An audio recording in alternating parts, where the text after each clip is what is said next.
Ladies and gentlemen, thank you very much for coming here today.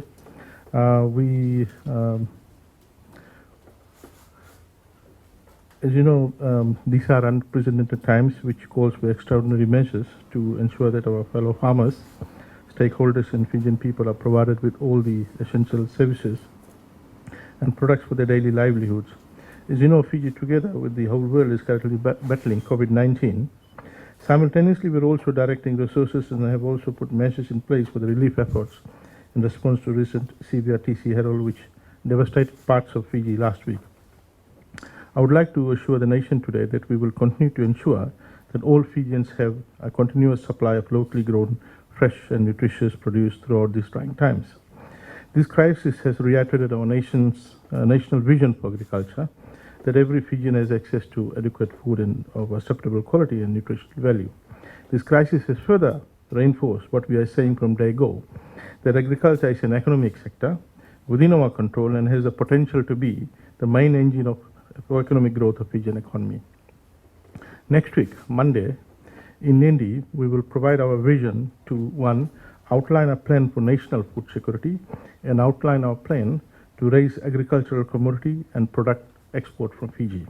So that will be, we will be making an announcement outlining our major plan for promoting these two objectives.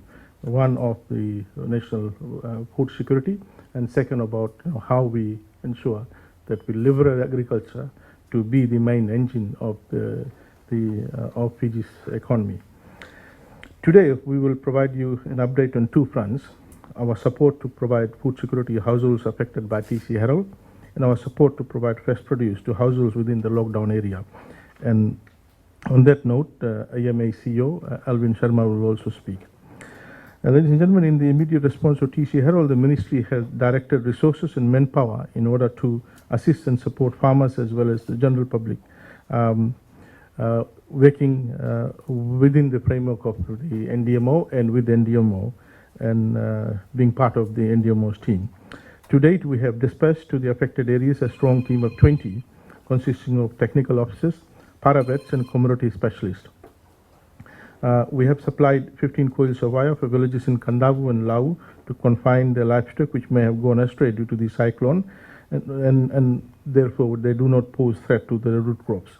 We have supplied essential and emergency veterinary supplies that includes antibiotics, pig dewormers, antidiarrheal medicines and vitamins. We have supplied emergency veterinary kits so that officers can attend to livestock which might have been injured during the cyclone.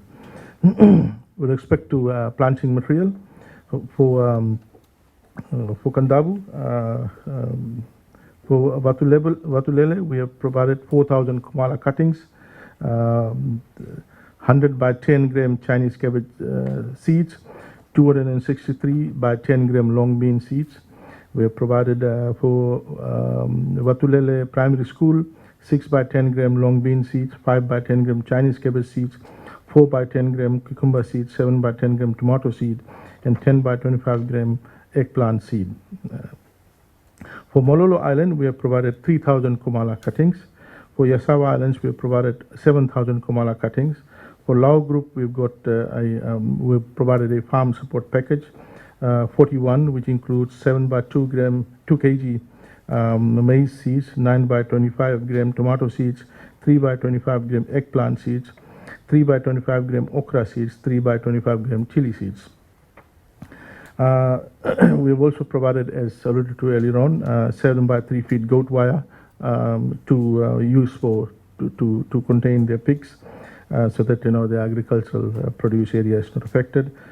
Also, we have provided veterinary kit with essential medicines. For Kondavu, again, we have also provided wire to keep the pigs inside. We have provided veterinary kit and drugs. So, and of course, Kumala cuttings. Ladies and gentlemen, as I said earlier on, that the Agro Marketing Authority had stepped up and played a very significant role over the past few weeks by ensuring that Fijians in Lautoka, Suva, and Lambasa lockdown areas have consistent supply of fresh fruits and vegetables. IMA has successfully ensured that the food produced was readily available at the various municipal and satellite markets in the lockdown areas. In these lockdown areas, AMA has bought over 50 tons of fresh produce from the farmers in the recent weeks that it had been operating specifically to address the needs of the people in lockdown areas.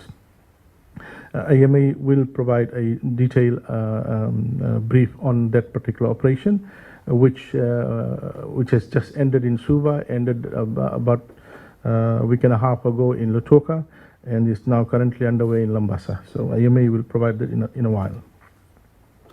Ladies and gentlemen, lastly, I want to provide a brief comment on the complaints with regard to fresh fruit produce prices. Ladies and gentlemen, there has been a lot of people commenting about varying prices of vegetable products sold in the market. Some blaming farmers, some blaming AMA, some blaming middlemen, and some blaming the vendors.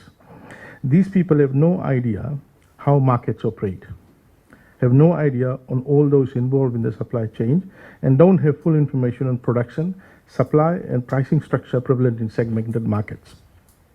The price variation at farm gate and retail market is a natural occurrence of a competitive market. In a competitive market, production, supply, demand, and other external factors such as lockdowns contribute to final retail price. There are winners and losers. This may be a sellers and suppliers market. This may be a time for them. It's natural that during these times, when supply is affected by weather conditions, prices will be pushed up so that farmers, middlemen, and vendors, all those in the supply chain, will make more margin per unit vis-a-vis during a normal season. This is a normal natural phenomenon. During these times, consumers will have to make adjustment with regard to what kind of commodities they will consume and thus buy. For example, if eggplant is very expensive now, then consumers will have to reduce eggplant consumption and substitute with those veggies which are relatively cheap and in abundance. Consumers should also look at where they buy from. There are certain markets which tend to serve for a different set of consumers, and thus their prices are generally high. There is one satellite market which at one time sold one head cabbage, gobi, for $18. So the question is, do you want to go to that particular market, which is basically saving for a different segment of market? So again, it is not only about generally about price and prices of fresh produce. It's also about where you go to source your fresh produce from. So again, let's not make unfounded allegations about who is hiking prices. This is a natural phenomena of market, and that's how markets operate. And this is a sellers and suppliers time. So let the markets operate, and let's not interfere in the market. Let's make adjustments. In conclusion, as you may have all noticed, AMA is closely working with the Ministry of Agriculture and is playing a very active role and critical role in ensuring food security in the country. AMA is also establishing a structured and sustainable supply chain in its bid to ensure reliable and consistent supply of produce, and one which is also dynamic in nature. We will, in next week's announcement about the bigger plan for agriculture growth expansion and how agriculture will assert its role in economic growth and development, IMA will also